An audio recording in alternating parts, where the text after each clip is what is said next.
ఏది అయినా ట్రై చెయ్యి ఆచి చికెన్ మసాలా.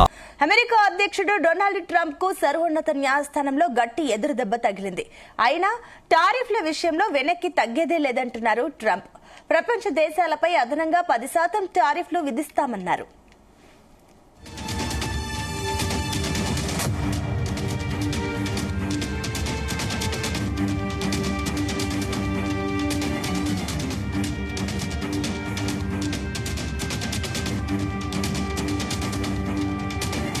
సుప్రీంకోర్టు నిర్ణయం దేశానికి అవమానకరం. ఆ జడ్జీలను చూసి సిగ్గుపడుతున్నా అన్నారు ట్రంప్. వారి తీర్పు తనను తీవ్రంగా నిరాశపరిచిందని, ధర్మాసనం విదేశీ ప్రభావానికి గురైనట్లు ఉందని అన్నారు. ఇక ఈ కోర్టులను ఏదో ఒకటి చేయాలి. వివిధ దేశాలపై సుంకాల విధింపుల్లో వెనక్కి తగ్గేదే లేదు. అంతర్జాతీయ అత్యధిక ఆర్థిక అధికారాల చట్టంలోకి సెక్షన్ 122ని ఉపయోగిస్తూ ప్రపంచ దేశాలపై అదనంగా 10% సుంకం విధిస్తా. భారత్తో కుదిరిన ఒప్పందానికి వచ్చే ముప్పేమీ లేదని అన్నారు ట్రంప్.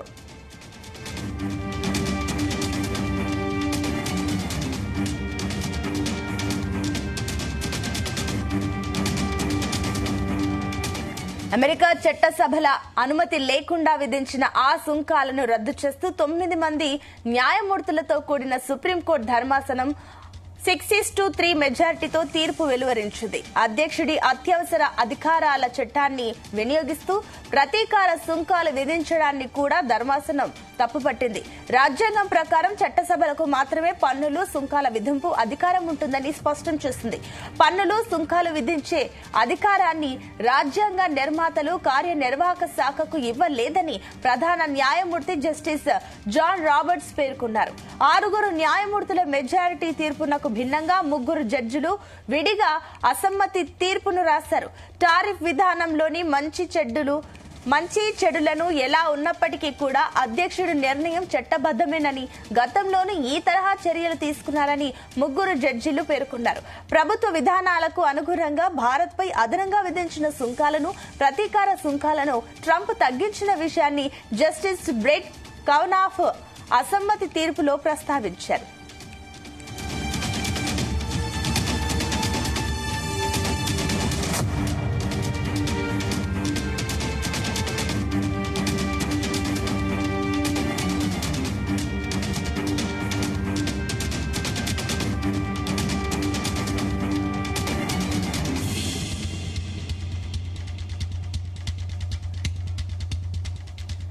ట్రంప్ ఆదేశాల మేరకు దిగుమతిదారుల నుంచి ఇప్పటి వరకు అదనంగా వసూలు చేసిన సుంకాలను ఆయా కంపెనీలకు తిరిగి చెల్లించాలా వద్దా అనే విషయాన్ని సుప్రీంకోర్టు తీర్పు స్పష్టం చేయలేదు. అసలు ఆ విషయాన్నే ప్రస్తావించలేదు. చాలా కంపెనీలు అదనపు దిగుమతి సుంకాలను తమకు తిరిగి చెల్లించాలంటూ దిగువ న్యాయస్థానాల్లో పిటిషన్లు దాఖలు చేశాయి. దిగుమతిదారుల నుంచి అదనపు సుంకాలను వసూలు చేయడం ద్వారా గత ఏడాది డిసెంబర్ వరకు $13,300 కోట్ల అమెరికా ఖజానాకు చేరాయని అంచనా. దిగుమతి, ప్రతీకార సుంకాల వసూళ్లను సుప్రీంకోర్టు రద్దు చేయడం వల్ల ఆ మొత్తాలు తిరిగి చెల్లింపుల్లో గందరగోళ పరిస్థితి ఏర్పడుతుందని అసమ్మతి తీర్పు రాసిన జస్టిస్ కవనాఫ్ పేర్కొన్నారు. ఇక అదనపు సుంకాల వసూలను నిలిపివేసిన, వసూలు చేసిన మొత్తాలను తిరిగి చెల్లించాల్సి వచ్చిన ట్రంప్ ప్రభుత్వ ఆదాయ అంచనాలు తలకిందులయ్యే అవకాశం ఉంది. వచ్చే 10 ఏళ్లలో అదనపు సుంకాల వసూళ్లు $3 లక్షల కోట్ల మేర ఉంటాయని అంచనా వేస్తున్నారు. సుప్రీంకోర్టు తీర్పుపై అమెరికాలోని దిగుమతి కంపెనీల సంఘాలు హర్షం వ్యక్తం చేశాయి.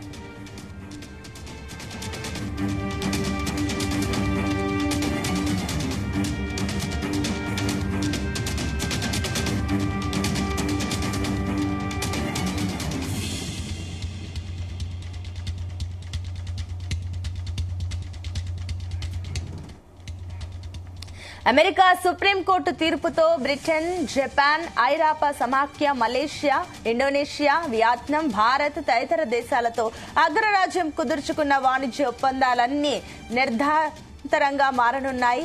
ఇక ఆయా దేశాలు ఈ ఒప్పందాలను బట్టబయలు చేసే అవకాశము ఉంది. ఇక ట్రంప్ ఇదే తరహా సుంకాలను ఐఈఈపీఏలోని సెక్షన్ 301, సెక్షన్ 232 కింద విధించేందుకు ప్రయత్నించవచ్చు.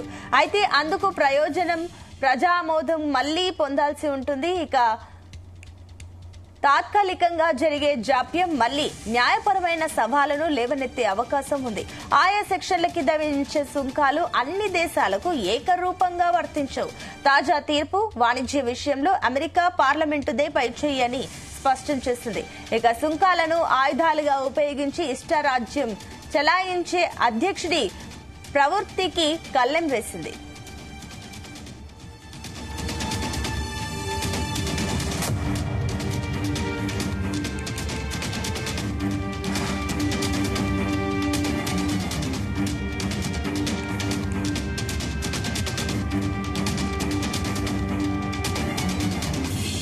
అమెరికా అధ్యక్షుడు డొనాల్డ్ ట్రంప్ 2025 ఏప్రిల్ 2న తన దేశ వాణిజ్య లోటు భారీగా పెరిగిపోవడాన్ని జాతీయ అత్యవసర పరిస్థితిగా ప్రకటించారు.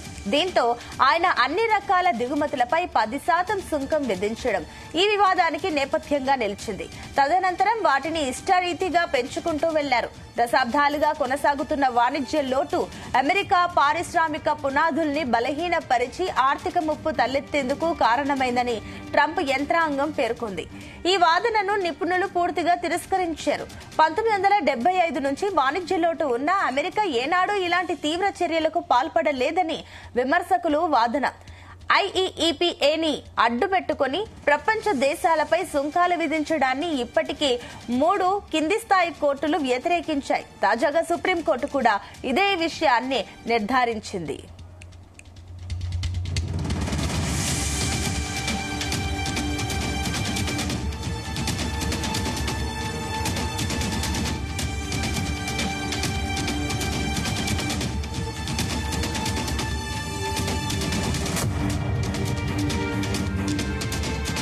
అమెరికాకు అతిపెద్ద వాణిజ్య భాగస్వాములైన మెక్సికో, కెనడా, చైనాలపై సుంకాలు విధించారు. ఈ సుంకాలను సమర్థించడానికి ట్రంప్ అక్రమ చొరబాట్లను, ఫెంటనాలిల్ వంటి ఔషధాలను అక్రమ రవాణాకు సాకుగా చూపి జాతీయ అత్యయిక పరిస్థితులను ప్రకటించారు. ఇక కెనడాపై 35%, మెక్సికోపై 25% అక్రమ రవాణా సుంకం విధించారు. బ్రెజిల్ నుంచి వచ్చే దిగుమతులపై సుంకాలను భారీగా పెంచారు. బ్రెజిల్ ప్రభుత్వం అనుసరిస్తున్న విధానాలను ఆ దేశ మాజీ అధ్యక్షుడు జైర్ బొల్సోనారోకు వ్యతిరేకంగా తీసుకున్న చర్యలకు ఇందుకు సాకుగా చూపారు.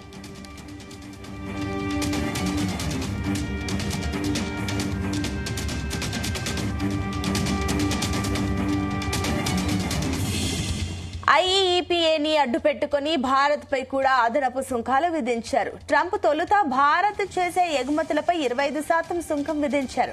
రష్యా నుంచి భారత్ చమురు కొనుగోలు చేస్తుందన్న కారణం చూపి అదనంగా మరో 25% సుంకం విధించారు. దీంతో భారత్ పై సుంకాలు 50%కి చేరాయి. ఈ నెల ఆరంభంలోనే భారత్, అమెరికా ఒక వాణిజ్య ఒప్పందం కుదుర్చుకున్నాయి. రష్యా నుంచి చమురు కొనుగోలు ఆపేస్తామని ప్రధాని నరేంద్ర మోదీ హామీ ఇచ్చారని, ఆ కారణంగా భారత్ పై సుంకాలను 18%కి తగ్గిస్తున్నానని ట్రంప్ ప్రకటించారు.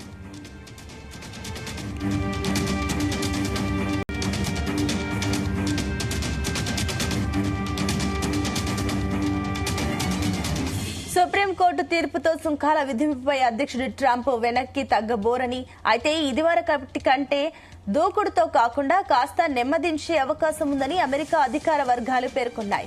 సుప్రీంకోర్టు తీర్పు తమ ప్రభుత్వ నిర్ణయానికి భిన్నంగా ఉంటే దేశ ఆర్థిక వ్యవస్థపై తీవ్ర ప్రభావం పడుతుందని అధ్యక్షుడు ట్రంప్ ఇదివరకు హెచ్చరించారు.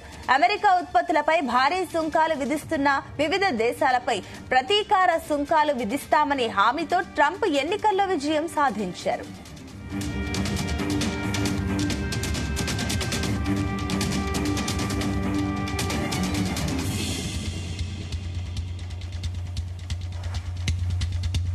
అయితే ప్రతీకార సుంకాలు రద్దు కావడం వల్ల సగానికి పైగా భారత ఎగుమతులపై 18% అదనపు సుంకాల భారం తొలగనుంది.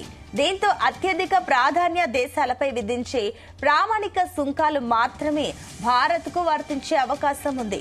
మిగిలిన ఎగుమతులపై ఐఈఈపీఏ సెక్షన్ 232 కింద సుంకాలు కొనసాగుతాయి.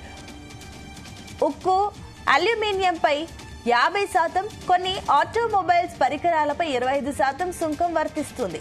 ఎగుమతి విలువలో దాదాపు 40% ఉండే స్మార్ట్ ఫోన్స్, పెట్రోలియం ఉత్పత్తులు, ఔషధాలు వంటి సుంకాల నుంచి మినహాయింపు పొందుతాయి. అయితే సుప్రీంకోర్టు తీర్పు నేపథ్యంలో భారత్ అమెరికాతో తన వాణిజ్య ఒప్పందాన్ని సమీక్షించుకునేందుకు వీలు కలిగింది.